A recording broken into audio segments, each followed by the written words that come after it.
Vote blue and we'll restore your reproductive rights. Sure.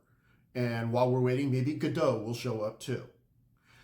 Decade after decade, Democrats campaign on Roe v. Wade like it's a subscription service they forgot to renew. In Texas, it's not even a legislative priority, it's a fundraising strategy. It's the same promise every election cycle, like a rerun nobody's asked for. The fundraising emails practically write themselves. Chip in $10 to fight for your rights. Meanwhile, those rights are still waiting in the lobby without an appointment. Let's be honest. Here in Texas, reproductive rights are a campaign slogan, not a legislative strategy. Democrats in Texas know they can't pass reproductive rights protections right now.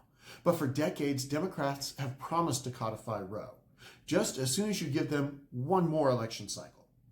But in Texas, they've been outnumbered for so long that even their own bills die in committee faster than you can say filibuster fatigue. Meanwhile, the GOP keeps writing laws that make your body a political pawn, and the Democrats keep writing emails about it. Deep down, the Democratic Party strategists know it. They don't run on fixing the problem, they run on having the problem. And that outrage is what keeps donors angry and the checks coming in. It's not about empowerment, it's about emotional blackmail disguised as civic duty. If your rights and your freedom depend on which team wins next November, it's not freedom. It's a hostage negotiation, and they're not rights, they're privileges on probation. And if you're waiting for the pendulum to swing back, remember, pendulums don't move unless you push them. You don't need to wait for power to change hands to demand limits on government power. You don't need to wait for Washington or Austin or the next miracle majority. You can demand limits on government power right now.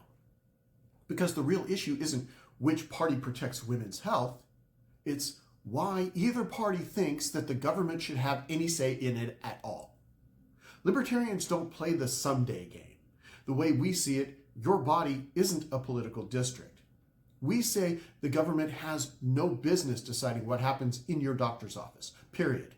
No committee, no governor, no court should get a vote on what happens inside it.